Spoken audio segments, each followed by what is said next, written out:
ఒక 7 చోట్ల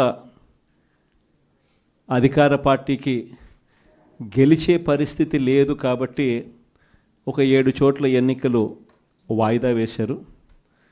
మరో 50 చోట్ల ఎన్నికలు వాయిదా వేసే పరిస్థితి లేక ఎన్నికలు జరపక తప్పని పరిస్థితిలో ఎన్నికలు జరిపారు.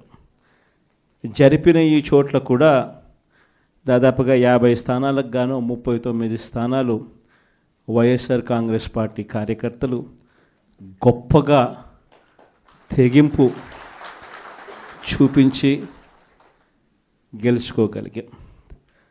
నిజంగా ఆశ్చర్యం కలిగించే విషయాలు ఏమిటి అంటే అసలు తెలుగుదేశం పార్టీకి ఇక్కడెక్కడా కూడా కనీసం గెలవడానికి తగ్గ నెంబర్స్ కూడా లేవు. గెలవడానికి కావలసినన్ని సంఖ్యాబలం లేనప్పుడు తెలుగుదేశం పార్టీ ఎందుకు ఈ మాదిరిగా ఎన్నికలు భయాందోళన మధ్య మభ్యపెట్టి భయపెట్టి ప్రలోభాలు పెట్టి దౌర్జన్యాలు చేస్తూ ఎందుకు ఈ ఎన్నికలు నిర్వహిస్తూ ఉన్నారు అనేది వాళ్ళకే తెలియడం. చంద్రబాబు నాయుడు అనే వ్యక్తికి నిజంగా బుద్ధి జ్ఞానం రెండూ లేవు. ఇన్ని సంవత్సరాలు ముఖ్యమంత్రిగా పరిపాలన చేశాడని చెప్పుకుంటాడు, కానీ నిజంగా ప్రజాస్వామ్యంలో ఉన్నప్పుడు మనకు బలం లేనప్పుడు హూందాగా అది వదిలేయాలి. అది ప్రజాస్వామ్యంలో ఎవరైనా కూడా చేయాల్సిన పని. అలా చేయకుండా నేను ముఖ్యమంత్రిని, నా పార్టీ అధికారంలో ఉంది, అధికారంలో ఉండేది నేను కాబట్టి నాకు బలం ఉన్నా బలం లేకపోయినా తేడా పడదు, ప్రతి పదవి నాకే కావాలి, ఎవరినైనా కూడా నేను భయపెడతాను, ఎవరినైనా కూడా నేను కొడతాను, ఎవరినైనా కూడా నేను చంపుతాను, ఎవరినైనా కూడా నేను ప్రలోభ పెడతాను అని చెప్పి నిజంగా అహంకారంతో వ్యవహరిస్తూ ఉన్న తీరును ఈరోజు రాష్ట్రంలో మనం చూస్తూ ఉన్నాం.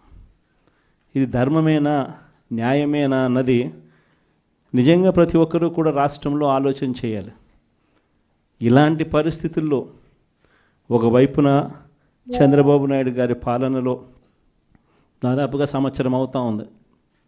మే 13వ తారీఖున ఎన్నికలు జరిగి ఈ మే 13వ తారీఖు వచ్చేస్తే సంవత్సరం అయిపోయినట్టు. అంటే దాదాపుగా 11 నెలలు చంద్రబాబు నాయుడు గారి పాలన అయ్యింది. ఈ 11 నెలల కాలంలో ఎక్కడైనా కూడా నాయకుడు అనేవాడు ఎలా ఉండాలి?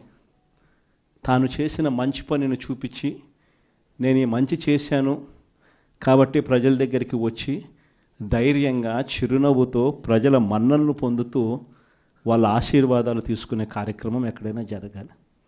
కానీ 11 నెలల కాలంలో చంద్రబాబు నాయుడు గారి పాలనలో మనం చూస్తూ ఉన్నది ఏమిటి అని అంటే సూపర్ 6 గాలికి ఎగిరిపోయింది, మోసం.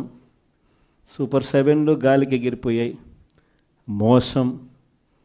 143 హామీలు ఎన్నికలప్పుడు ఒక మేనిఫెస్టో అని చెప్పి ఈ కూటమి ప్రభుత్వం దాన్ని చూపించి ప్రజలకంతా కూడా మభ్యపెట్టి ప్రతి ఇంటికి ప్యాంఫ్లెట్లు పంచి ప్రతి ఇంటికి వచ్చి వాళ్ళ కార్యకర్తలు ఇదిగో మా మేనిఫెస్టో, ఇదిగో మా చంద్రబాబు నాయుడు బాండ్ పెట్టినాడు, బాండ్ పంపించినాడు మీకు అని ఈ రకంగా ప్రతి ఒక్కరిని కూడా ప్రలోభపెట్టి 143 హామీలనిచ్చి ఎన్నికలు గెలిచారు. గెలిచిన తర్వాత 11 నెలల కాలంలో ఈ పెద్ద మనిషి చంద్రబాబు నాయుడు గారు ఎన్నికలప్పుడు ఆయన చెప్పిన ఈ సూపర్ 6లు ఏమైనాయి, ఈ సూపర్ 7లు ఏమైనాయి అని ఎవరైనా అడగడానికి కూడా ధైర్యం చేస్తే ఆ స్వరం కూడా వినపడకుండా చేయాలి అని తాపత్రయపడతా ఉన్నాడే తప్ప ఆ హామీలను నెరవేర్చాలి, ప్రజలకు ఇచ్చిన మాట నెరవేర్చాలి అన్నది మాత్రం ఎక్కడా కూడా చంద్రబాబు నాయుడు గారు అడుగుల్లో ఎక్కడా కూడా కనిపించడంలా.